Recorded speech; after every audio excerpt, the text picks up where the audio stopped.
ओम श्री परमात्मने नमः। अष्टादिवसीय गीता ज्ञान यज्ञ में आप सबका स्वागत है, अभिनंदन है। आज हम श्रीमद् भगवद गीता के अंतिम अध्याय मोक्ष संन्यास योग पे हम चर्चा करेंगे। भगवान की महनीय कृपा से, महती कृपा से आज हम गीता के समापन अध्याय पे पहुंचे हैं। ये भगवान की महती कृपा है।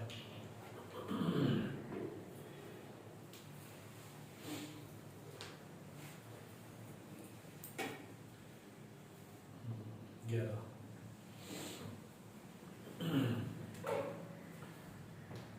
भगवान और पूज्य गुरुदेव का आनंदन करते हुए, उनको प्रणाम करते हुए हम आज के सत्र में प्रवेश करते हैं। ओम सहना भवतु सहनौ भुनक्तु सह वीर्यं कर्वावहै तेजस्विनावधीतमस्तु मा विद्विषावहै। ओम शांति शांति शांति। समस्त जन कल्याणे निरतं करुणामयं नमामि चिन्मयं देवं सद्गुरुं ब्रह्मविद्वरं सदाशिव समारंभां शंकराचार्यमध्यमाम् अस्मदाचार्यपर्यन्तां वन्दे गुरुपरम्पराम् वन्दे गुरुपरम्पराम्।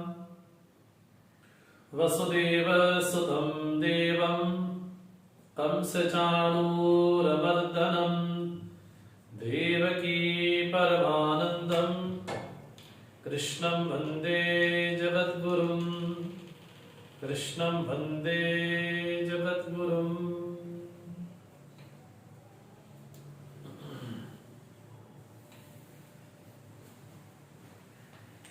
हमने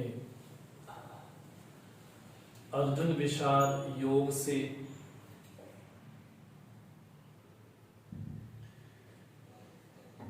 ये सत्र प्रारंभ किया था। तो आज भगवान की महती कृपा से, महनीय कृपा से आज हम समापन वाले अध्याय पे पहुंचे हैं। इस अध्याय को हम मोक्ष संन्यास योग से हम जानते हैं, समझते हैं, सुनते हैं इसके बारे में। भगवान ने अब तक पूरी भगवद गीता में कर्म योग के बारे में, सांख्य योग के बारे में, योग बुद्धि और सांख्य बुद्धि के बारे में भगवान ने बड़ा विस्तार से वर्णन किया। संन्यास के बारे में, चाहे वो विद्वत संन्यास हो, चाहे विविदिशा संन्यास हो, भगवान ने संन्यास के बारे में भी उल्लेख किया। और श्रीमद् भगवद गीता का जो अंतिम अध्याय है, वो अंतिम अध्याय भगवान संपूर्ण गीता के विषयों को एक साथ एकत्रित करके संपूर्ण गीता का अध्याय सार सर्वस्व भी हम कह सकते हैं। जिस तरह से महाभारत में 18 पर्व हैं, भगवद गीता में भी 18 ही अध्याय हैं। तो ऐसा कहते हैं कि 18 दिन तक युद्ध भी चला। तो 18 जो महाभारत के पर्व हैं, उनमें जो 17 पर्व हैं वो तो समर्पित है हमारे सूक्ष्म शरीर के 10 जो हमारे अवयव हैं उनको समर्पित है।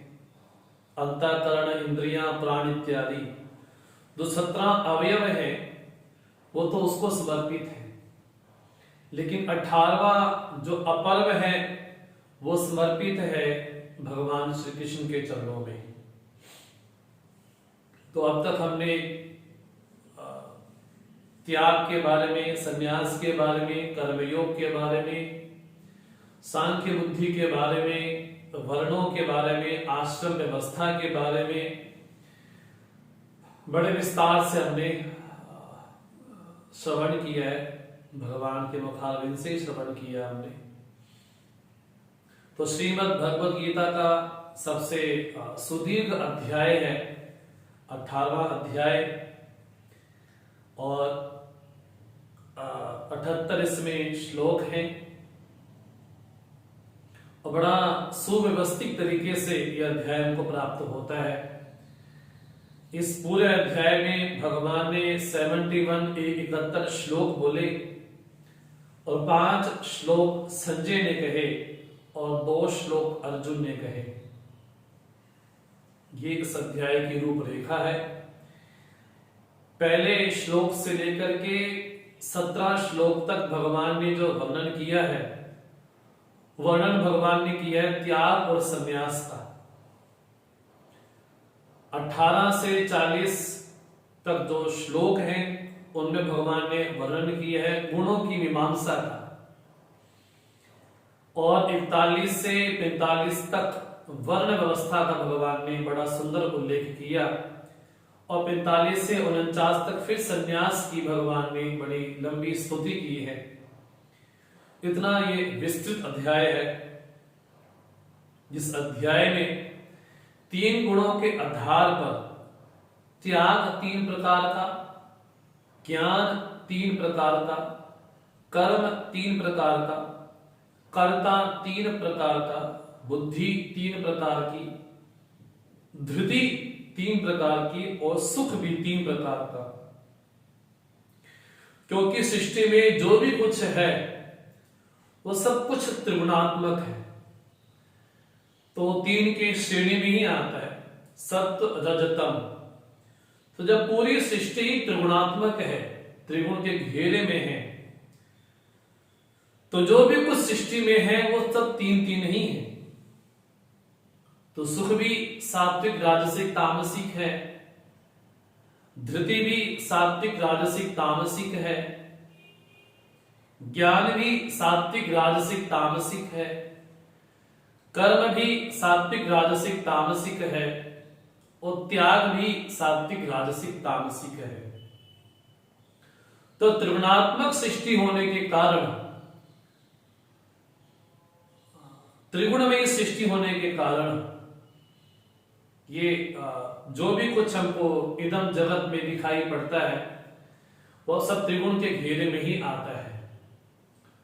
उन त्रिगुणों से बना हुआ जो स्थूल भूत है, उनसे बना हुआ हमारा शरीर है, उन त्रिगुणों के पंचभूतों से बना हुआ ये पूरा जगत विशेष है, सब त्रिगुण के घेरे में ही आता है। इसलिए भगवान ने गीता के अंतिम अध्याय में त्रिगुण को दृष्टि रखते हुए संपूर्ण भागों को 3 भागों में विभक्त किया। तो अर्जुन के मन में एक प्रश्न है जिसको लेकर के अध्याय प्रारंभ होता है।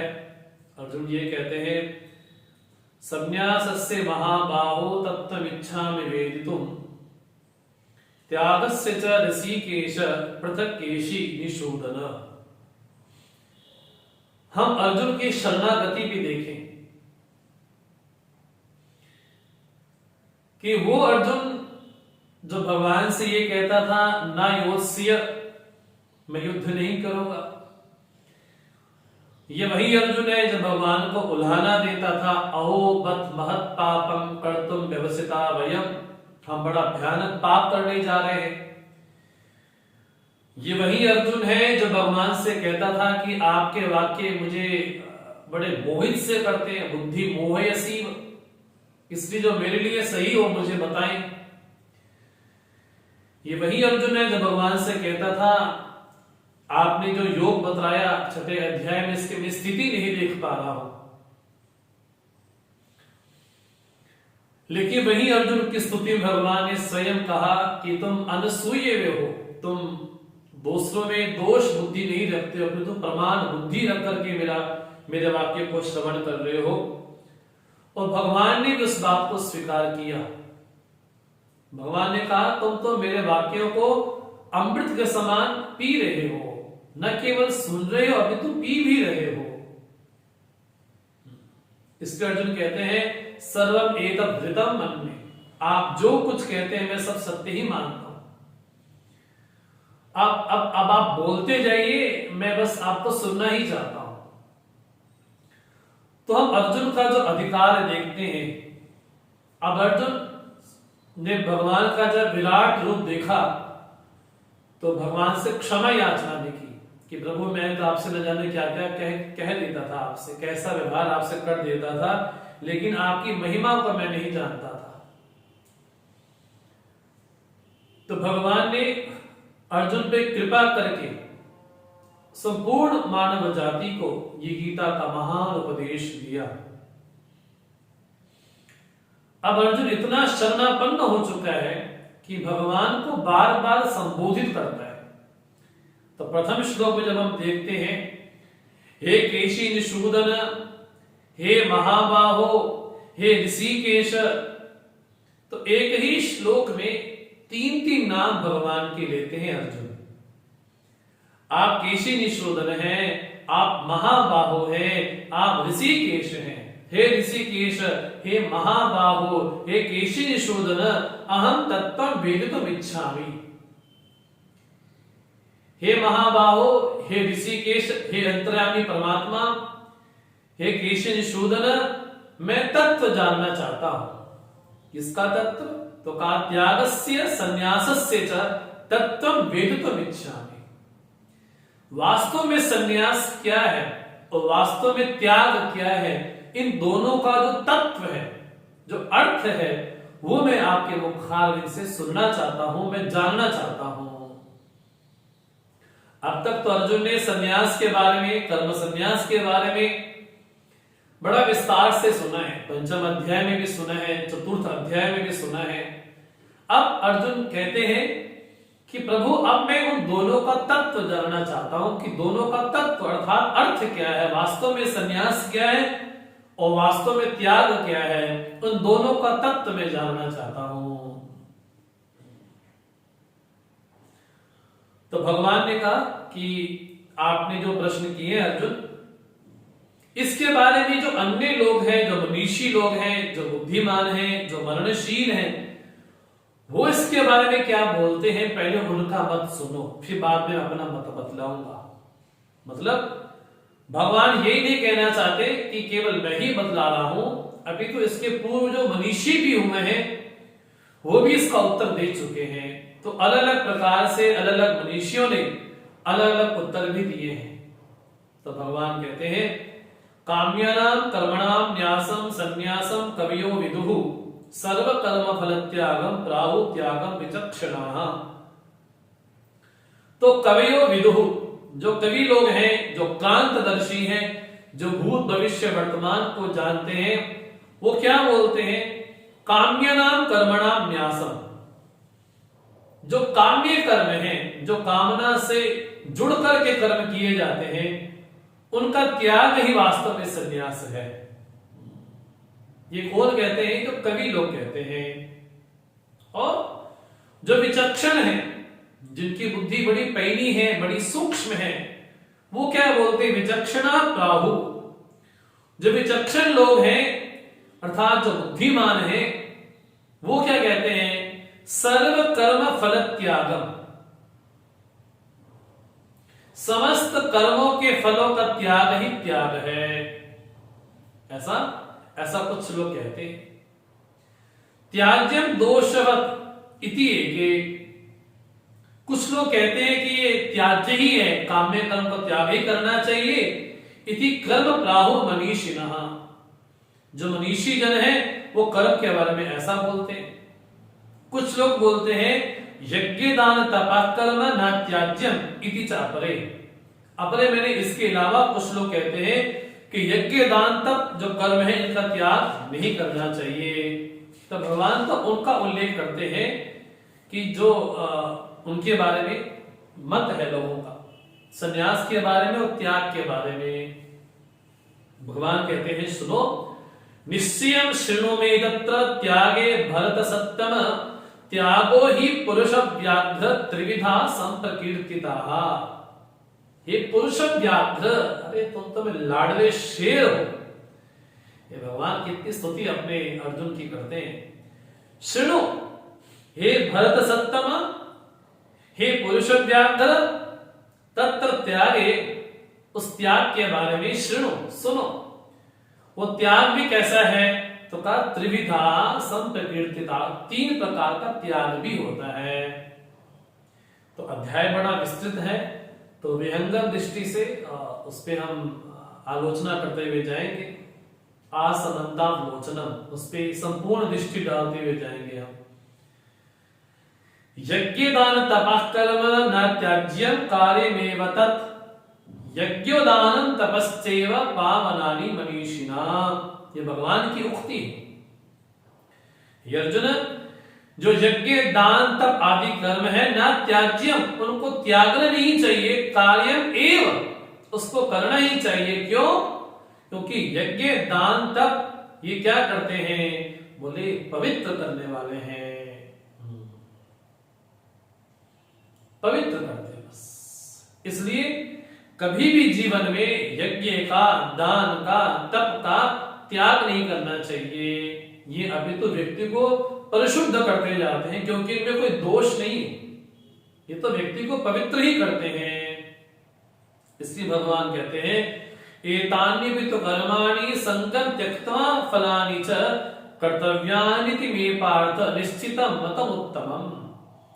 लेकिन जो यज्ञ तप दान कर्म भी करें भी सही, उनमें भावना क्या हो? संगम त्यक्त्वा फलानि च, संग त्याग हो, हाँ, और साथ में फल का भी त्याग हो, अर्थात फल बुद्धि का त्याग हो।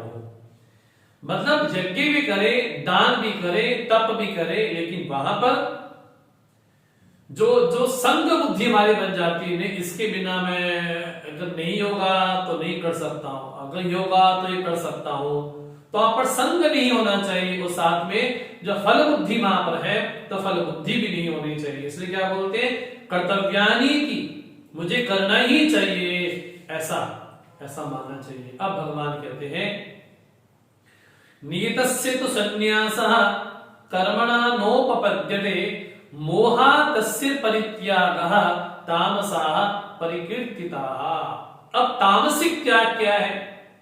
बोले कई लोग तो त्याग तो करते, बोले मैंने छोड़ दिया, मैंने छोड़ दिया, मैंने छोड़ दिया, है ना।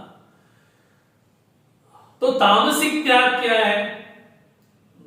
जो करने योग्य कर्म था वो तो किया नहीं, हाँ जी, और छोड़ा भी क्यों? मोह के कारण ही उन्होंने छोड़ दिया। एक कोई राजा हुए, वो अपनी प्रजा का पालन करते थे, लेकिन बीच में कुछ ऐसा हुआ, बिना किसी को उत्तराधिकारी बनाए वो सब कुछ राजपाट छोड़ करके जंगल में आ गए। तो वहां पर ऋषि गुजरे, बोले तुम तो राजा हो, तुम यहां पर क्यों बैठे? बोले नहीं, मैं बड़ा सबसे पक गया हूं, मुझे किसी से मतलब नहीं है। बोले ये तुम्हारा त्याग जो है ये तामसिक त्याग है, तुमने झंझट के कारण उसको त्याग दिया, ये वास्तव में त्याग नहीं है। तो ये त्याग कौन सा है? तो तामसिक त्याग है। राजसिक त्याग क्या है?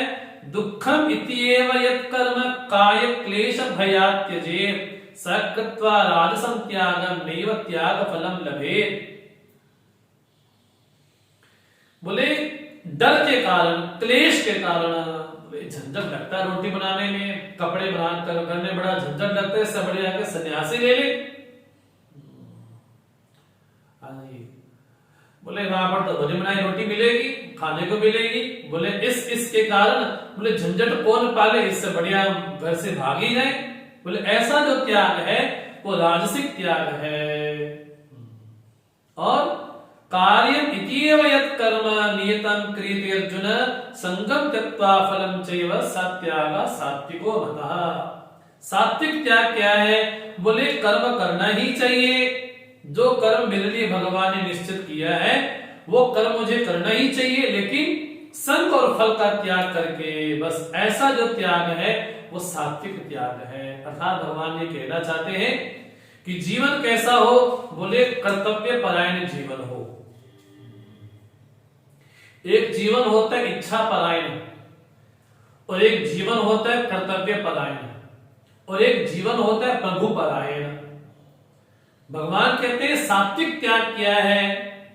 बोले अपने कर्तव्य को प्रधान मान के चले, बस मुझे फल मिले या ना मिले मुझे से मतलब नहीं। जब ऐसी कोई भावना हो तो वो सात्विक त्याग है। और त्याग की बड़ी महिमा कही गई, और बिना त्याग के हमारा जीवन चल नहीं सकता। लोग क्या बोल देते हैं कि क्या अध्यात्म में हर जगह त्याग करो बोला गया है। अरे हम लौकिक धरातल में भी, भौतिक जीवन में भी बिना त्याग के हमारा जीवन चल नहीं सकता है। जिन आदतों के कारण हमारा जीवन पतित हो रहा है उनको भी त्यागना पड़ता है।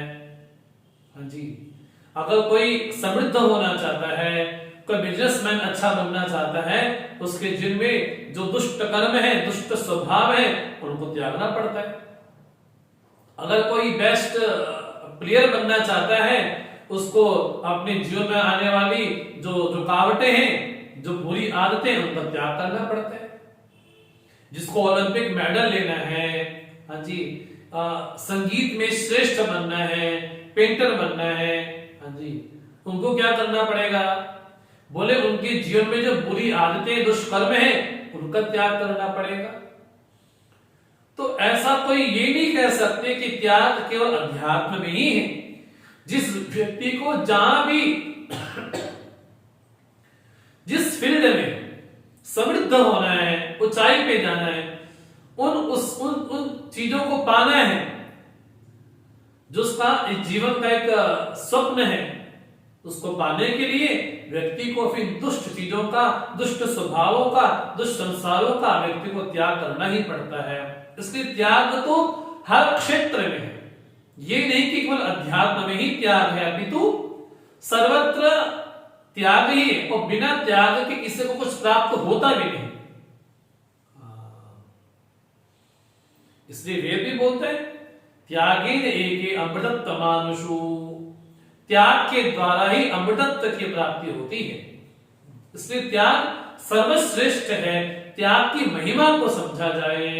अगर कोई बहुत बड़े प्रसिद्ध पद पे जाना चाहता है तो उसको बाकी चीजों को त्याग करना पड़ेगा। हम इसलिए ये नहीं कह सकते कि त्याग केवल आध्यात्मिक जगत में ही है, अभी तो भौतिक जगत में भी है, तो वहां पर भी त्याग की बड़ी महिमा है। इसलिए भगवान कहते हैं न दृष्टि अकुशलम कर्म कुशले नानुसज्जते त्यागी सत्य समाविष्टः मेधावी छिन्न संशयः। बोले संध्या समय से नहीं हुई, हाय क्या हो गया, क्या हो गया, क्या हो गया। कुशले नानुसज्जते, बोले हो गया तो प्रसन्न हो गया। बोले नहीं, दोनों में कैसी स्थिति हो? बोले आप पर सम हो और मेधावी हो, माने विचक्षण उसकी बुद्धि हो, और उसके जन्म के जो संशय विशेष है वो भी छिन्न भिन्न हो। इसलिए भगवान कहते हैं नहीं देर बटा शक्यम तत्वम कर्माणि अशेषतः यस्तु कर्म फल त्यागी सत्यागी इत्यविधीयते। अर्जुन ने प्रश्न पूछा था, भगवान बोलते हे अर्जुन, जो देहधारी है, जो देहाभिमानी है, उसके लिए भगवान कहते हैं अशेषता कर्माणि त्यक्तुम न शक्यम। समस्त कर्मों का त्याग तो देहधारी कर नहीं सकता, लेकिन जो कर्म फल का त्यागी है वास्तव में वही त्यागी सत्यागी इत्यविधीयते यस्तु कर्म फल त्यागी। आपको स्मरण होगा गीता के 12वें अध्याय में भगवान ने यही कहा था, सर्व कर्म फल त्यागम। भगवान ने यहाँ पर कहा था अर्जुन के निमित्त। यहाँ भगवान कहते हैं कर्मों के फलों का त्याग करना, अर्थात फल प्राप्त हो, फल को त्यागा नहीं जा सकता, लेकिन फल में फल बुद्धि ना रख करके प्रसाद बुद्धि रखना, वास्तव में यही त्याग है। भगवान ने कहा था त्यागा शांति अनंतरम, त्याग के बाद ही शांति प्राप्त होती है। यस्तु कर्म फल त्यागी सब त्यागी विधीयते, वास्तव में वही त्यागी है। इसलिए भगवान कहते हैं वो जो फल प्राप्त होता है, फल कैसा होता है? अनिष्टम इष्टम इष्टम च त्रिविधम कर्मणा फलम भवत्यत्यागिनां प्रेत्य न तो सन्यासिनां क्वचित्। बोले 3 प्रकार के जो फल प्राप्त होते हैं, किसी को अभिष्ट प्राप्त होता है, किसी को अनिष्ट प्राप्त होता है और किसी को मिश्र प्राप्त होता है, सुख दुख भी प्राप्त होता है। हाँ जी, ऐसे जो फल है, कर्मों के फल हैं, ये तो सन्यासी के लिए नहीं है बिल्कुल। हाँ जी, भवत्यत्यागिनां प्रेत्य न तो सन्यासिना, वो जो कर्म फल चाहने वाला है उसको ही प्राप्त होते हैं। लेकिन जो भी हम कर्म करते हैं तो भगवान कहते हैं उसके 5 आयाम होते हैं। पंचेमानि महाबाहो कारणानि निबोध में सांख्य कृतांते प्रोक्तानि सिद्धये सर्वकर्मणां अधिष्ठान तथा कर्ता करणं च पृथग्विदं विविधाश्च पृथक् चेष्टा दैवं चैवात्र पंचमम्। जो भी हम कर्म करते हैं उसके 5 आयाम जरूर होते हैं। पहला अधिष्ठान, दूसरा कर्ता, तीसरा करण, चौथा चेष्टाएं, हाँ जी, उसके बाद 5वां दैव, जिसको हम नीति भी कह सकते हैं, जिसको प्रारब्ध भी कह सकते हैं, अपना बैड लक गुड लक भी कह सकते हैं। बोले किसान मेहनत करता है, कहां? खेत में करता है। हाँ जी, तो करने वाला कौन है? बोले किसान है, करता है वहां पर, और उसके साथ कुछ इंस्ट्रूमेंट भी चाहिए होते हैं, तो करण भी वहां पर है, और वहां पर अनेक प्रकार की चेष्टाएं भी करता है, फसल को बोता है, काटता है, छन्नी करता है। लेकिन सब कुछ होने के बाद भी बोले वर्षा नहीं हुई, तो सारी मेहनत कैसे हो गई? विफल हो गई। तो वो 5वां कारण क्या है? दैवम, वो दैव है। इसलिए भगवान कहते हैं शरीर वांग मनोभेयत कर्म प्रारभते नरः न्यायम वा विपरीतम वा पंचेति तस्य हेतवः। जिसके 5 ही हेतु बनते हैं। शरीर चाहिए कर्म करने के लिए, सबसे पहले अधिष्ठान मैंने शरीर चाहिए, अहम कर्ता ये बोलने वाला कोई चाहिए, फिर हमारा सूक्ष्म शरीर उसको बोलते हैं करण भी चाहिए, फिर हमारे जो एफर्ट्स होते हैं, विभिन्न प्रकार की चेष्टाएं होती हैं वो भी होती है, और 5वां बोले दैव है। इन 5 को लेकर के ही शरीर से, वाणी से, मन से कर्म होते हैं।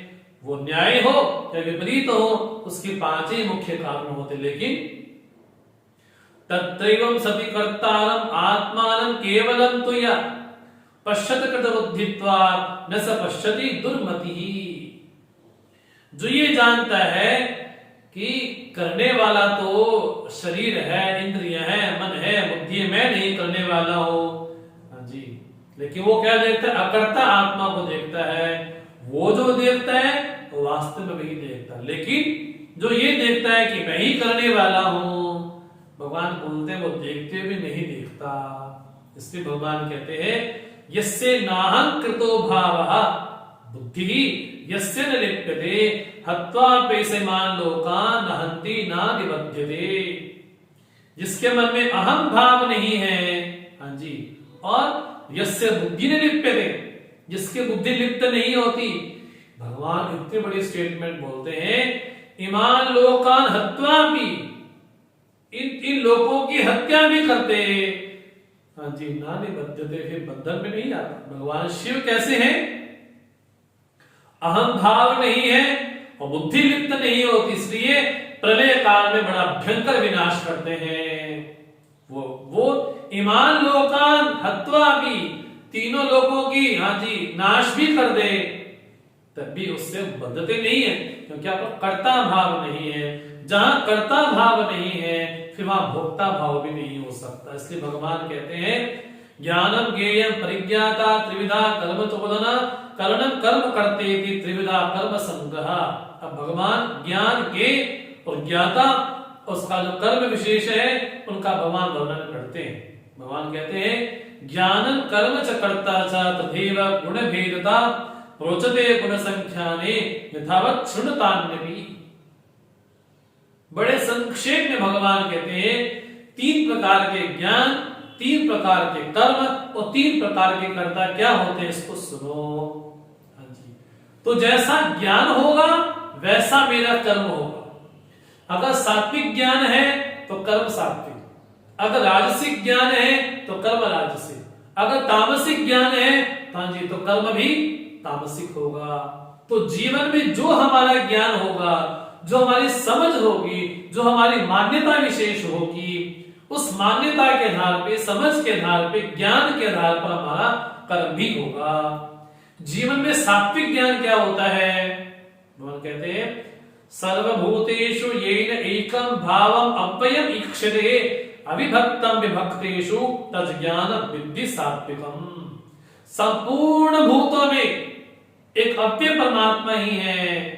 अविभक्तम विभक्तेषु, वो अविभक्त है लेकिन विभक्त सा दिखाई पड़ता है। हाँ जी, ऐसा जो ज्ञान है तज्ज्ञान विद्धि सात्विकम, मतलब संपूर्ण मिट्टी से बने पदार्थों में वो देखता क्या है, बोले अविभाज्य मृत्यु को ही देखता है बस।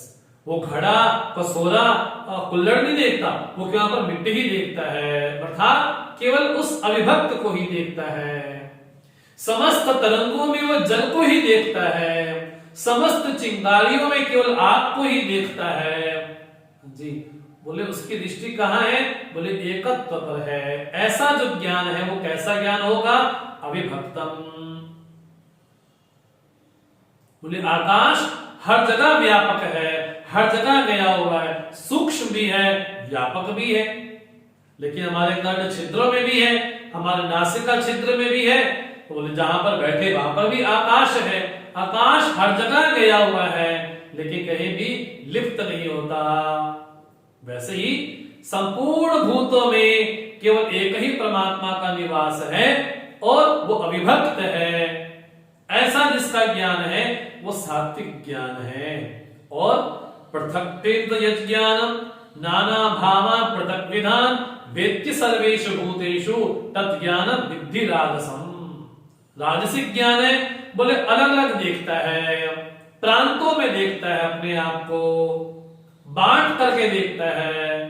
नाना भावा पृथक विधान, अलग अलग भावों में देखता है। ये अलग है, ये मेरे कम्युनिटी के हैं, ये मेरे संप्रदाय के हैं, ये मेरे धर्म के हैं, ये मेरी जाति के हैं। हाँ जी, तो अपने में बांट बांट करके जो देखे, ऐसा जो ज्ञान है वो कैसा है, बोले राजसिक ज्ञान है। यद्दु कृष्णवदीय कस्मिन् काले सक्तमहेतुकम् अतत्वात् बदल्पं च तत्तामसम् उदाहृतम्। केवल एक ही शरीर में, बोले परमात्मा कहाँ रहता है, बोले उस मंदिर में। हर जगह, बोले हर जगह नहीं रहता, तो कहाँ रहता है, बोले मूर्ति में रहता है, और कहीं नहीं रहता। बोले ऐसी जिसकी बुद्धि है, बोले वो कौन है, बोले वो तामसिक ज्ञान है बस। बोले बाकी सबसे द्वेष करेगा, लड़ाई लड़ेगा, लेकिन भगवान का भक्त भी बनेगा। तामसिक ज्ञान क्या है, बोले परमात्मा का है, बोले इसी तीन छोटी सी हाथ की, 3 हाथ की में जो मूर्ति है, बोले यही परमात्मा रहता है और कहीं नहीं रहता। बोले ऐसा जिसका ज्ञान है वो कैसा ज्ञान है, बोले तामसिक ज्ञान है। अब जैसा ज्ञान होगा उस ज्ञान के अनुसार वैसा कर्म भी होगा। तो सात्विक ज्ञान हमने सुना, अब सात्विक कर्म क्या है, तो भगवान कहते हैं नियतम संकरहितम अराग द्वेषताकृतम अफलप्रेप्सुना कर्म यत्तत् सात्विकम उच्यते।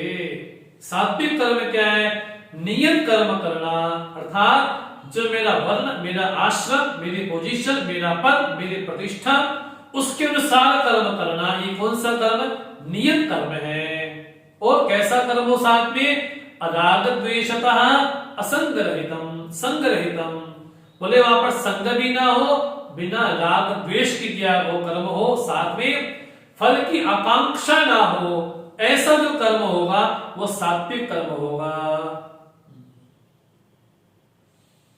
मतलब अगर कोई सात्विक कर्म कर रहा है तो कर्म का सीधा सीधा अर्थ यही है कि व्यक्ति फल नहीं चाहता, अर्थात फल बुद्धि वहां पर रखता है। फल नहीं चाहना अर्थात फल चाहना अलग बात होती है, लेकिन वहां पर फल बुद्धि नहीं रखता। और अराग द्वेषतः, वहां पर राग द्वेष की भावना नहीं रखता कि मैंने किया है तो मुझे मिलना चाहिए। अब दूसरा जो कर्म करने वाला क्या बोलते हैं, यत्तु कामेप्सुना कर्म साहंकारेण वा पुनः क्रियते बहुलायासम तद राजसम उदाहृतम।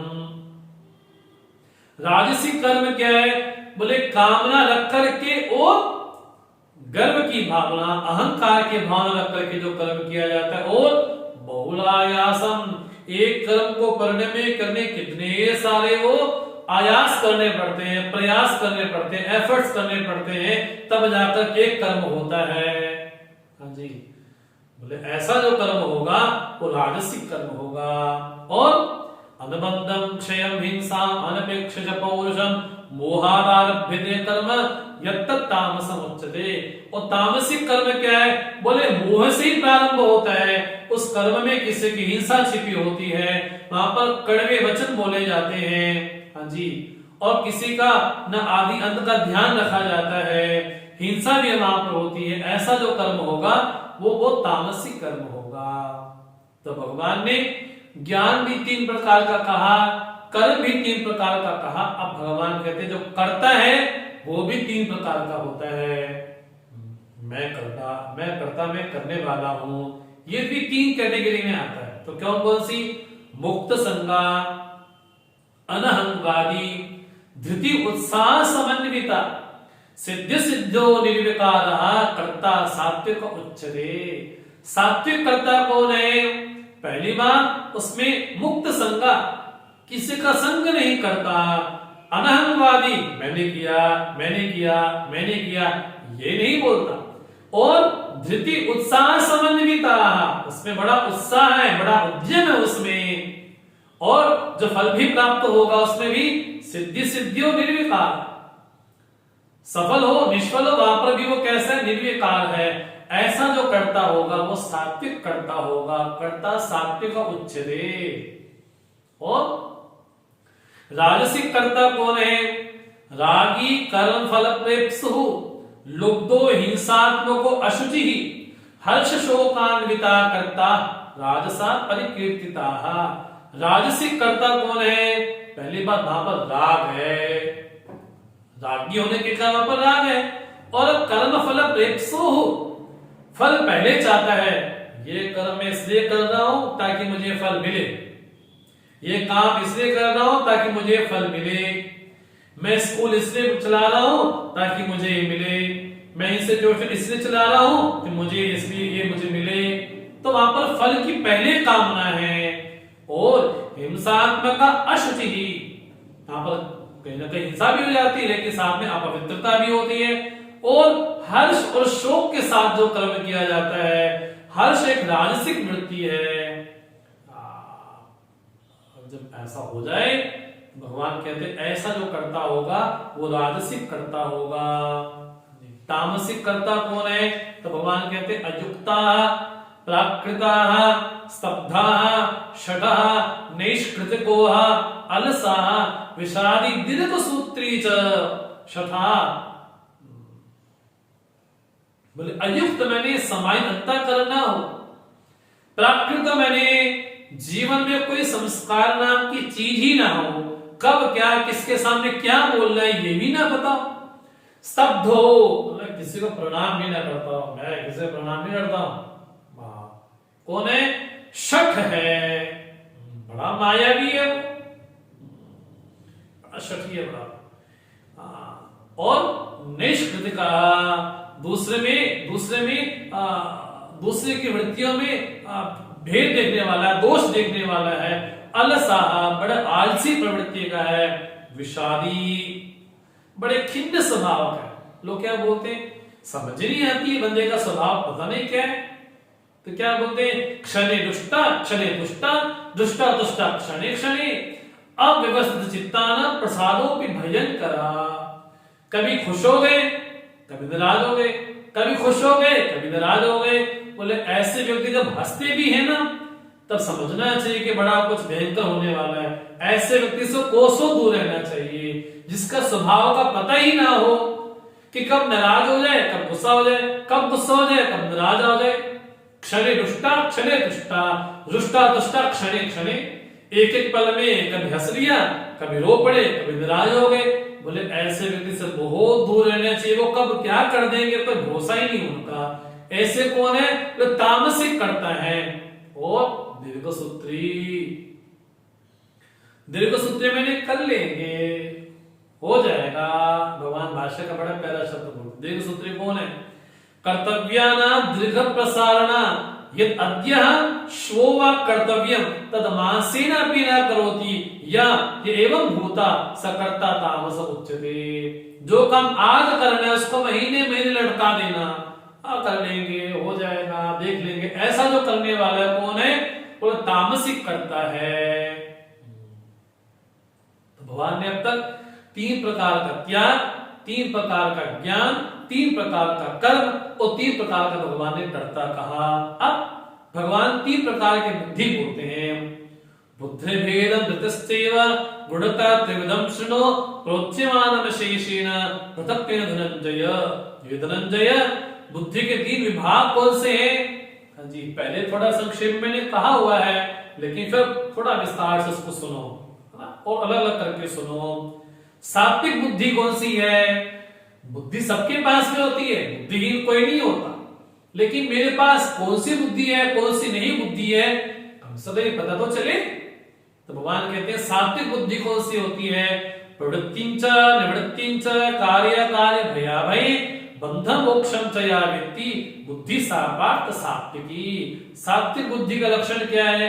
जो ये जानती हो कब करना चाहिए, कब नहीं करना चाहिए, क्या कर्तव्य है, क्या कर्तव्य नहीं है, किससे भय होना चाहिए, किससे भय नहीं होना चाहिए, और जो ये भी जानती हो कि इसके चक्कर में पड़े तो संग हो जाएगा, बंधन हो जाएगा, इससे छूट गए तो मुक्त हो जाएंगे। तो जब बंधन को भी जानती हो, मोक्ष को भी जानती हो, ऐसी जो बुद्धि मानी हो वो सात्विक बुद्धि है। अब हमें अपने पे थोड़ा चिंतन करना चाहिए। अगर हमारी बुद्धि सात्विक है तो उसके 8 लक्षण ऐसे होने चाहिए: प्रवृत्ति को, निवृत्ति को, कार्य को, अकार्य को, भय को और अभय को। हाँ जी, और बंधन मोक्ष को भी जो जानती है। वास्तव में मोक्ष किससे मिलता है, व्यक्ति बंधन में कैसे आता है, इसको जो जानने वाली बुद्धि है वो कौन सी है? बोले सात्विक बुद्धि है। यया धर्मम अधर्मम च कार्यम च अकार्यमेव च अयथात प्रजानाति बुद्धि सा पार्थ राजसी। राजसिक बुद्धि कौन सी है? हाँ जी, शास्त्रिक धर्म को उसको प्रतिषिद्ध मान ले, कर्तव्य को अकर्तव्य मान ले, और निर्णय ना करती हो, सही निर्णय ना कर पाती, बोले ऐसी जो बुद्धि होगी वो राजसिक बुद्धि होगी। तामसिक अधर्मम धर्ममितिया मन्यते तमसाम प्रता सर्वार्थान विपरीतांश्च बुद्धि सा पार्थ तामसी। ये पार्थ जो धर्मों को अधर्म समझे, पुण्य को पाप समझे, पाप को पुण्य समझे, हित को अनहित समझे, माने हमेशा उल्टा जो समझे, उल्टा ही देखना, बोले ऐसे जो बुद्धि होगी बोले वो तामसिक बुद्धि होगी। सर्वार्थान विपरीतांश्च, सबको विपरीत देखे, ऐसी जो बुद्धि होगी वो कैसी है? बोले वो तामसिक बुद्धि है। तो भगवान ने अब तक 3 प्रकार का त्याग, 3 प्रकार का ज्ञान, 3 प्रकार का कर्ता, 3 प्रकार के कर्म, 3 प्रकार की बुद्धि कही। अब भगवान 3 प्रकार की धृति बोलते हैं। बुद्धि होती है समझती है, धृति क्या करती है? उसको रोक करके रखती है। सड़क पे आप जा रहे हैं, अपनी कार में जा रहे हैं, हाँ जी, तो ये रास्ता वहां जाता है, ये रास्ता वहां जाता है, ये रास्ता वहां जाता है, आपको पता ये बुद्धि है। लेकिन रास्ते में को गाड़ी आ जाए, कोई व्यक्ति आ जाए, कब ब्रेक लगानी है, तो आपका हाथ ब्रेक पे होना चाहिए, हाँ जी, गियर पे होना चाहिए, क्लच पे होना चाहिए। ये कौन है? धृति है। तो सात्विक धृति क्या है? धृत्या यया धारयते मना प्राणेन्द्रिय क्रिया योगेन अविचारिण्या धृति सा पार्थ सात्विकी। सात्विक धृति कौन सी है? बोले मन इंद्रिय प्राण को जो नियमित करके रखे, हाँ जी, अव्यभिचारी जो हो, बोले मेरे साथ साथ चले। अगर मैं पाठ में बैठा हूं, ध्यान में बैठा हूं, जप में बैठा हूं, पूजा में बैठा हूं, तो समस्त जो मेरा कार्यकर्ण संघात हो मेरे साथ ही बैठे। ऐसी जो धृति होगी बोले सात्विक धृति होगी। यया तो धर्म कामार्था धृत्या धारते अर्जुन प्रसंगेन फलाकांक्षी धृति सा पार्थ राजसी। राजसिक धृति क्या है? जो पकड़ के रखती है, जो धर्म और काम को जीवन में सर्वोपरि मानती है, उसको धारण करके रखती है। और प्रसंग आ गया तो कर्म कर लिया, नहीं आया तो नहीं किया। उसको जो पकड़ करके रखे वो राजसिक धृति है। लेकिन यया स्वप्नम भयम शोकम विषादम मदमेव च न विमुंचति दुर्मेधा धृति सा तामसी मता। तामसिक कौन सी धृति है? पता ही नहीं है, जीवन का पता नहीं है। सोए हैं तो सोए ही है, उसको छोड़ने को तैयार ही नहीं। शोक है, अरे बंदा चला गया, ये चला गया, वो चला गया। अरे भैया जो आया वो तो जाएगा तो सही। हाँ जी, जिसने जन्म लिया वो तो मरेगा जरूर। भगवान तो बोल के आए जातस्य ध्रुवो मृत्यु, जिसका जन्म उसका मृत्यु निश्चित अवश्यम भावी है। अरे भैया संबंधों का संयोग हुआ है तो वियोग अवश्यम भावी है। जिस दिन संयोग हुआ उस दिन वियोग की हाँ जी तिथि भी निश्चित हो गई। हाय मुझे छोड़ के क्यों चला गया, मुझे छोड़ के क्यों चला गया। शोक है, विषाद है, मैं उस पद के बिना नहीं रह सकता, मुझे पद मिलना ही चाहिए, उसको छोड़ ना पाए। ऐसी जो धृति हो वो तामसिक धृति है। अब भगवान कहते हैं 3 प्रकार का सुख भी होता है। सुखम विदानिम त्रिविधम शृणु मे भरतर्षभ अभ्यासा रमते यत्र दुःखान्त्यं च निगच्छति यत्तदग्रे विषमेव परिणामे अमृतोपमम्। सात्विक सुख क्या है? तत्सुखम सात्विकम प्रोक्तम आत्मबुद्धि प्रसादजम। पहले करने में बड़ा कठिनाई होती है, सुबह उठने में बड़ी कठिनाई होती है, गीता पढ़ने में शायद बड़ी कठिनाई होती है, मानस पढ़ने में, भागवत में बड़ी कठिनाई होती है। लेकिन शुरुआत में कैसा विष के समान लगता है, लेकिन फल परिणाम में अमृतोपमम, परिणाम में तो अमृत के समान लगता है। मजा आ गया। ऐसा जो सुख होगा वो सात्विक सुख होगा। ये पहचान है सुखों की। अगर करने में पहले कठिनाई अनुभव में आ रही है, इसका मतलब है कि फल कैसा होगा? अमृत के समान ही होगा। परिणाम में अमृतोत्पम। और राजसिक कैसा है? विषयेंद्रिय संयोगा यत्तदग्रे अमृतोत्पमम परिणामे विषमेव तत्सुखम राजसम स्मृतम। राजसिक सुख क्या है? बोले विषय जब इंद्रियों के साथ मिले तब क्या होगा?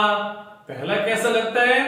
अग्रे अमृतोत्पमम, पहले अमृत के समान लगता है, बाद में परिणाम विष के समान लगता है। बड़ा देख तो लिया भोजन, बड़ा स्वादिष्ट है, खा तो लिया, बड़ा टेस्टी है, बड़ा मजा है, बड़ा मजा है, टेस्टी है बड़ा, लेकिन परिणाम बड़ा भयानक हुआ। दो देख तो लिया, देखने बड़ा मजा आया, लेकिन रोगे भोगे रोग अवयम, जितना अधिक भोग होगा उतना रोग भी बढ़ेगा। विषय देख तो लिया, सुन तो लिया, तो सुनने में कैसा लगता है? अमृतोत्तमम, अमृत के समान लगता है, लेकिन परिणाम में बोले विषमीव, परिणाम में तो विष के समान नहीं लगता है। ऐसा जो हो तत्सुखम राजसम स्मृतम। चटपटा भोजन खा लिया, ऐसा दृश्य देख लिया, ऐसी ऐसी चीज के बारे में सुन लिया, हाँ जी चख लिया या सूंघ लिया या उसका संग कर लिया, तो क्या हुआ? परिणाम में विष के समान होगा और शुरुआत में बढ़िया बढ़िया लगता है। और तामसिक सुख क्या है? यदग्रे चानुबंधे च सुखम मोहनमात्मना निद्रालस्य प्रमादोत्थम तत्तामसम उदारितम। तामसिक सुख क्या है? बोले उसके पहले भी और बाद में भी व्यक्ति को मोहित करके रखता है। और कैसा? निद्रा आलस्य, अरे सो महाराज, सो जम के सो। प्रमादोत्थम, ऐसा जो सुख होगा बोले तामसिक सुख होगा। ये जो आजकल व्यक्ति नशे करते हैं ना, विशेष पंजाब में तो क्या हर जगह ही है, बोले नशे करते हैं लड़के, तो शुरुआत में भी बाद में भी कैसा लगता है, रक्रे अनुबंधे च, बाद में भी पहले भी कैसा, बोले इसका परिणाम तो हमेशा दुखदायी ही होता है, कष्टकारी ही होता है। भगवान कहते हैं ऐसा जो सुख होगा जो निद्रा से, आलस्य से, प्रमाद से बंधा होगा, बोले ऐसा सुख कौन सा होगा, तामसिक सुख होगा। भगवान कहते हैं सृष्टि में ऐसा कुछ भी नहीं है, न तदस्ति पृथिव्यां वा दिव्य देवेषु वा पुनः सत्यम प्रगत जैन मुक्तम देवी गुणी। अर्जुन, सृष्टि में जो भी कुछ पैदा होता है, प्रकट होता है, सबका सब कुछ, यहाँ तक कि दिव्य देवेषु, अन्य लोक में भी जो भी कुछ है, सारा का सारा त्रिगुण के घेरे में ही आता है। अब भगवान कहते हैं जो ब्राह्मण, क्षत्रिय, वैश्य, शूद्र का कर्म भी सुन लो। ब्राह्मण का कर्म क्या है? हाँ जी, शमो नमस् तपा शौचम क्षांतिरार्जमेव च ज्ञान विज्ञानम आस्तिक्यम ब्रह्म कर्म स्वभावजम। अगर कोई ब्राह्मण है तो ब्राह्मण कोई चोटी रख ली, तिलक रख लिया, धोती पहन ली, ब्राह्मण है, बोले हाँ उसकी पहचान। लेकिन ब्राह्मण कर्म क्या है?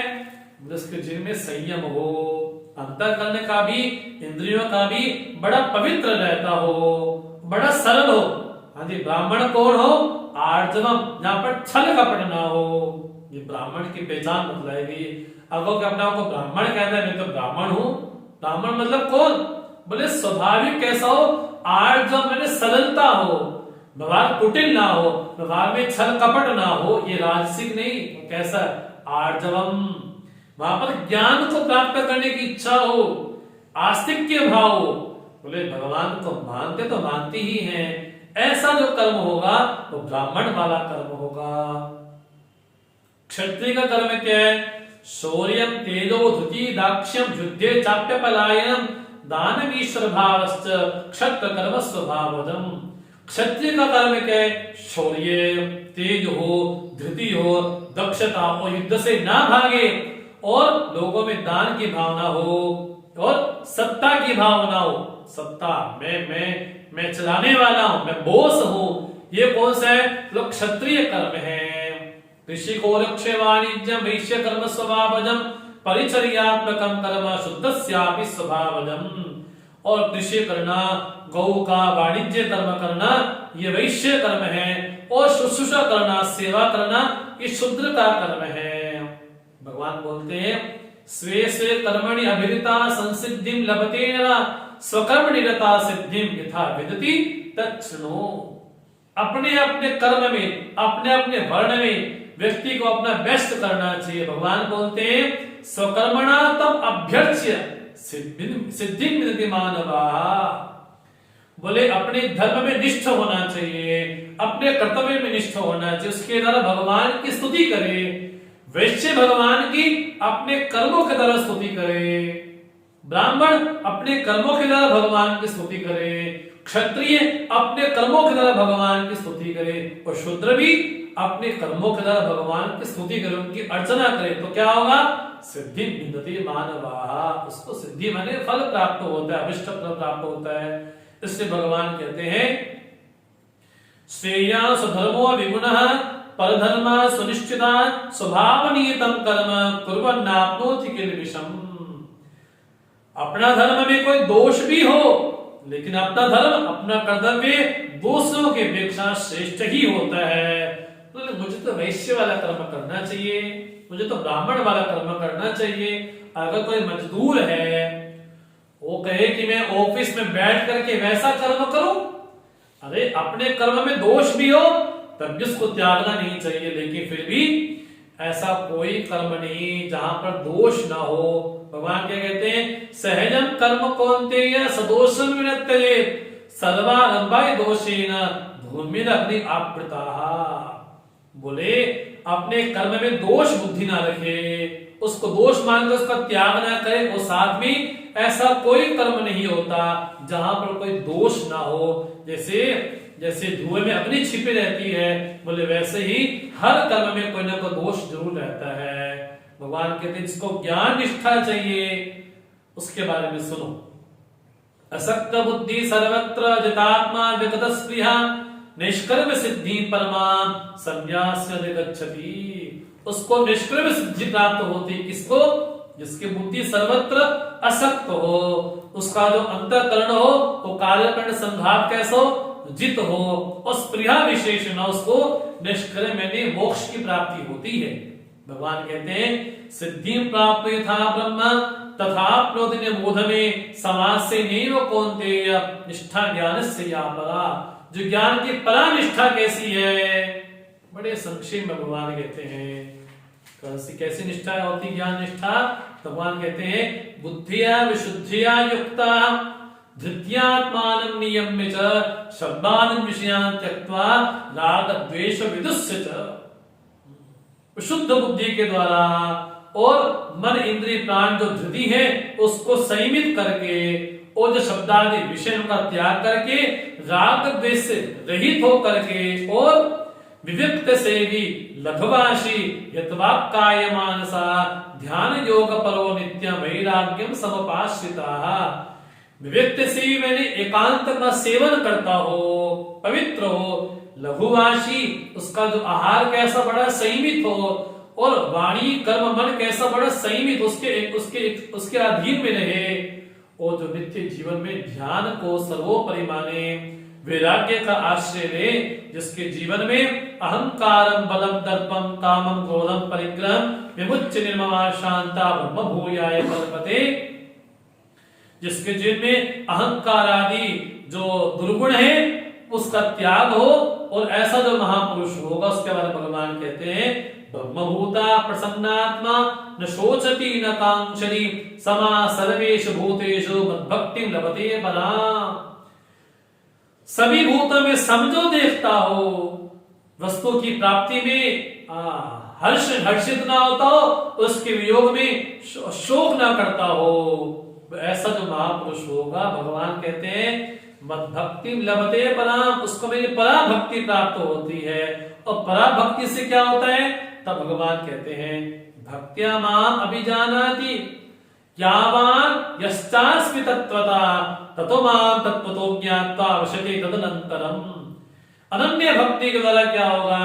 मैं जैसा हूं, जितना परिणाम वाला हूं, जो मेरा स्वरूप है, स्वभाव है, गुण है, उन सबको जान जाता है। माम अभिजानाति, उसको जानने के बाद क्या होगा? ततो माम तत्वतो ज्ञात्वा विशते तदनंतरम, वो मेरे में ही लीन होगा। इससे भगवान कहते हैं सर्व कर्माणि पि सदा कुर्वाण मद्व्यपाश्रया मत्प्रसादात्मवाप्नोति शाश्वतं पदमव्ययम्। समस्त कर्मों का त्याग केवल मेरे लिए समर्पित होकर करे और मेरे अधीन होकर के कर्म करे, उसको मेरी कृपा का अनुभव जरूर प्राप्त होगा। इसलिए भगवान कहते हैं चेतसा सर्व कर्माणि मयि सन्न्यस्य मत्परा बुद्धि योगमुपाश्रित्य मच्चित्ता सततं भव। हमेशा मेरे स्वरूप में तन्निष्ठ हो जाओ, बुद्धि योग का आश्रय लेकर के समस्त कर्म मेरे लिए करो और मुझे श्रेष्ठ मानो। क्या बोलते हैं? मयि सन्न्यस्य मत्परा, मुझे श्रेष्ठ माने जीवन में। अगर जीवन में सर्वोपरि कोई चीज है तो मैं ही हूं, ऐसा मान के चले। बोले संबंधों का त्याग करना पड़े तो कर दे, लेकिन मेरे लिए करे। भगवान क्या कहते हैं? मच्चित्ता सर्वदुर्गाणि मत्प्रसादात् तरिष्यसि अथ चेतम अहंकारान् न शोषसि विनंशसि। जीवन में कठिन से कठिन समस्या भी क्यों ना हो, मच्चित्ता सर्वदुर्गाणि तरिष्यसि मत्प्रसादात्। जीवन में कठिन दुर्गम स्थिति भी क्यों ना हो, भयानक स्थिति भी क्यों ना हो, लेकिन मेरी कृपा के द्वारा उसे तरा जा सकता है। लेकिन भगवान क्या कहते हैं? यदि अहंकार के कारण बोलते हो कि मैं नहीं करूंगा, तो भगवान कहते हैं विनंशसि, तुम्हारा विनाश हो जाएगा। क्या कहते हैं? यद अहंकारमाश्रित्य न योत्स्यति मन्यसे मिथ्येष व्यवसायस्ते प्रकृतिस्त्वां योक्ष्यति। यदि अहंकार का आश्रय लेके बोलोगे ना योत्स्य, अर्जुन ने क्या कहा दूसरे अध्याय में? ना योत्स्य, मैं युद्ध नहीं करूंगा। भगवान कहते हैं अहंकार का आश्रय लेके यदि सोचते हो कि मैं नहीं करूंगा, तुम्हारा निर्णय मिथ्या ही है। क्योंकि तुम्हारी प्रकृति क्षत्रिय वाली है, तो तुमसे करवा के ही रहेगी। क्यों? स्वभावजेन कौन्तेय निबद्धासेन कर्मणा कर्तुम नेच्छसि यन्मोहा करिष्यसि अवशोऽपि तत्। यदि नहीं भी करना चाहते हो, हाँ जी, तो भी कर लोगे, हाँ जी, क्योंकि तुम्हारी प्रकृति वैसी है। अवश्य हो करके तुम्हारे संस्कारों को बार बार प्रेरित करेंगे। अगर यहाँ से भाग भी गए युद्ध से, भगवान कहते भागने के बाद भी संस्कार क्या बोलेंगे? मौका बढ़िया था, वैसे मैं तो मन के बहाने में लग गया, लेकिन बढ़िया मौका था मेरे पास। क्या बोले? करोगे ही करोगे, क्योंकि भगवान कहते हैं ईश्वरा सर्वभूतानां हृदयेश तिष्ठति भ्राम्यन् सर्वभूतानि अंतरूढ़ानि माया। संपूर्ण भूतों में मेरा ही निवास है, हृदय में मैं ही रहता हूं, लेकिन माया के द्वारा व्यक्ति अपने आप को मोहित सा पाता है। इसलिए क्या बोलते हैं भगवान? उपाय क्या करे? तमेव शरणं गच्छ सर्वभावेन भारत तत्प्रसादात् पराम शांतिं स्थानं प्राप्स्यसि शाश्वतम्। बोले उसी एक परमात्मा के ही शरण में जाओ और सब कुछ समर्पित होकर के जाओ, उसकी कृपा से हाँ जी क्या होगा? स्थान प्राप्त सी। कौन सा स्थान प्राप्त होगा? बोले शाश्वत स्थान प्राप्त होगा। इससे भगवान कहते हैं इति ते ज्ञानमाख्याता गुह्या गुह्यतरम मया विमर्शित तदशेषेण यथेच्छसि तथा कुरु। बस बड़ा गोपनीय ज्ञान तुमको बतलाया। अब इसको सुनने के बाद जैसा तुम्हारा मन हो वैसा करो। बस भगवान ने अर्जुन पे छोड़ दिया। क्या बोलते भगवान? सर्व गुह्यतमं भूया शृणु मे परमं वचः इष्टोसि मे दृढ़मति ततो वक्ष्यामि ते हितम्। बड़ा गोपनीय वचन, जो परम वचन तुमको सुनाया, क्योंकि तुम मेरे इष्ट हो। हाँ जी, तुम्हारे हित की भावना है, हित की भावना के कारण तुमको बड़ा गोपनीय शास्त्र मैंने सुनाया। इसलिए भगवान कहते हैं मन्मना भव मद्भक्ता मज्जाजी मां नमस्कुरु माम वेश्य सत्यं ते प्रतिजाने प्रियोसि में। मेरा ये भक्त बनो, हाँ जी, मन मुझे समर्पित करो, मुझे नमस्कार करो, उससे होगा क्या? बोले मेरी ही प्राप्ति होगी। ऐसा तो मन में दृढ़ प्रतिज्ञा करो। अब भगवान का सर्वोपरि श्लोक क्या बोलते भगवान? सर्वधर्मान् परित्यज्य मामेकं शरणं व्रज अहं त्वा सर्वपापेभ्यः मोक्षयिष्यामि मा शुचः। संपूर्ण अनात्म धर्मों को त्याग करके केवल मेरी शरण में आ जाओ। शरण मैंने मेरा ही आश्रय ग्रहण करो, बस, और किसी का आश्रय ग्रहण नहीं करो। बोले जब ऐसा कर दोगे संपूर्ण पापों से मुक्त होकर के, बोले मेरे ही मुझे प्राप्ति होगी। भगवान बोलते हैं गीता किसको सुननी चाहिए, किसको नहीं सुननी चाहिए, तो अधिकारी भगवान बोलते हैं इदंते ना तपस्काय ना भक्ताय कदाचन न च शुश्रवे वाच्यम न च माम्योभ्यसूयति। जिसके जीवन में तप नहीं हो, जो भक्त नहीं हो, जिसके जीवन में सेवा नहीं हो, जो मेरे में दोष बुद्धि रखता हो, उसको गीता कभी श्रवण नहीं करानी चाहिए। और जैमं परमं गुह्यं मद भक्ति शुभधासति भक्तिमयी परां कृत्वा माम विशति असंशयः। जो मेरे इस ज्ञान को लोगों तक पहुंचाएगा, बतलाएगा, बोले मेरी परम भक्ति को प्राप्त करेगा, इसमें कोई संशय नहीं है। और भगवान यहाँ तक बोल देते हैं न च तस्मात् मनुष्येषु कस्य मे प्रियकृत्तमा भविता न च मे तस्मात् अन्या प्रियतरो भुवि। मुझे उसके समान धरती में न प्रिय था, न है, न होगा, जो मेरे इस ज्ञान को जो लोगों तक पहुंचाएगा, जन जन तक श्रवण करवाएगा। क्या बोलते हैं? अदेश्यते इमं धर्मं संवादमावयोः ज्ञान यज्ञेन इष्टस्यामिति मे मतिः।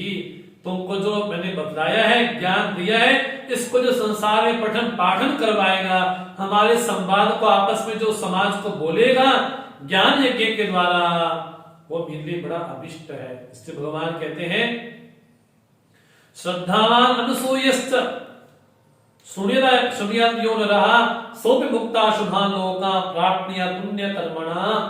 यदि किसने श्रद्धा पूर्वक गीता को सुना भी है तो भी उसको पुण्य लोगों की प्राप्ति होती है। इससे भगवान कहते हैं, अंतिम वाक्य भगवान कहते हैं कच्चिदेतत् श्रुतं पार्थ त्वया एकाग्रेण चेतसा कच्चित् ज्ञान सम्मोहा प्रणश्यस्य धनंजय। तुमने कुछ सुना है, एकाग्रता से सुना है, कुछ प्राप्त हुआ कि नहीं हुआ, तुम्हारा मोह गया कि नहीं गया। तो अर्जुन कहते हैं नष्टो मोहा स्वगी लब्धा तत्प्रसादात् मयाच्युत स्थितोस्मि गत संदेहा करिष्ये वचनं तव। पूरी गीता सुनने के बाद अर्जुन की प्रतिक्रिया आई है, प्रभु आपकी कृपा से यच्युत, आपकी कृपा से मेरा मोह नष्ट हो गया, स्मृति मुझे दोबारा से प्राप्त हो गई है, अब मैं स्थित हो गया हूं, अब आप जैसा कहेंगे मैं वैसा ही करूंगा। अर्जुन की ये पूरी प्रतिक्रिया आई। अब क्या बोलते हैं, संजय कहते हैं पूरी गीता सुनने के बाद इत्यहं वासुदेवस्य पार्थस्य च महात्मना संवाद मम शोषम अद्भुतम रोमहर्षणम। संजय कहते हैं धृतराष्ट्र को मैंने पार्थ और वसुदेव का जो बड़ा प्यारा प्रसंग सुना, संवाद सुना, उसको सुनकर के तो मेरा रोम रोम बड़ा हर्षित है। क्या बोलते हैं, मुझे वेद व्यास की कृपा से प्राप्त हुआ, व्यास प्रसादात् श्रुतवान् ये तत्पुज्यमहं परम योगम योगेश्वरा कृष्णा साक्षात् कथयता स्वयं।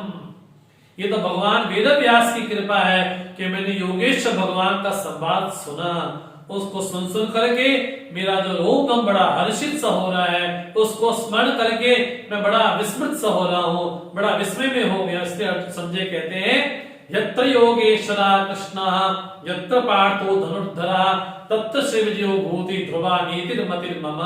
जिस एक पक्ष में भगवान योगेश्वर हो और दूसरे पक्ष में धनुर्धर पार्थ हो, अर्थात जो निष्ठ हो, जो तन्निष्ठ हो, जो तत्परायण हो, जो कर्मनिष्ठ हो, जो भगवान निष्ठ हो, बोले ऐसा जो पक्ष होगा वहीं पर ही विजय है, वहीं पर ही श्री है, वहीं पर ही जीवन में प्रोग्रेस है, वहीं पर भी ध्रुवा नीति है, ऐसा मेरा मत है। तो यहाँ पर आकर के संजय अपनी प्रतिक्रिया देते हैं पूरी गीता सुनने के बाद। तो हमने बड़े संक्षेप में, बड़ी विहंगम दृष्टि में हमने गीता के 18वें अध्याय को देखा है।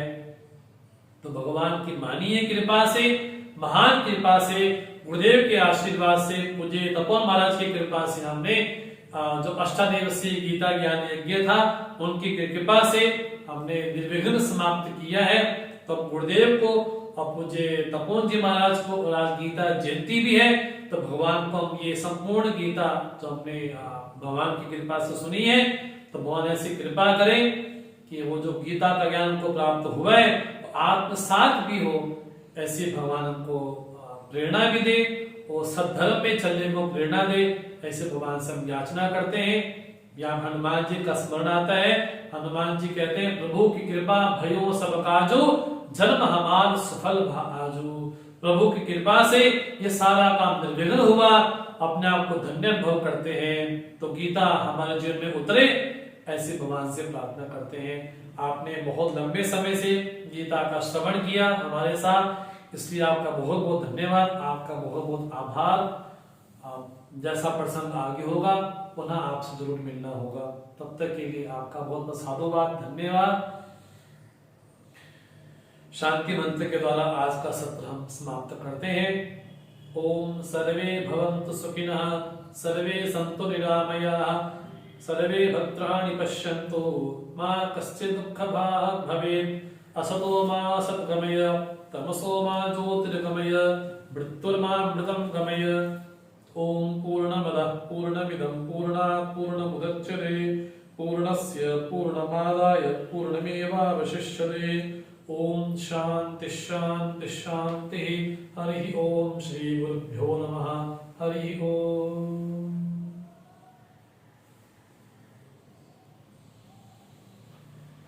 हाँ, तो फुल स्पीड में गाड़ी भागी।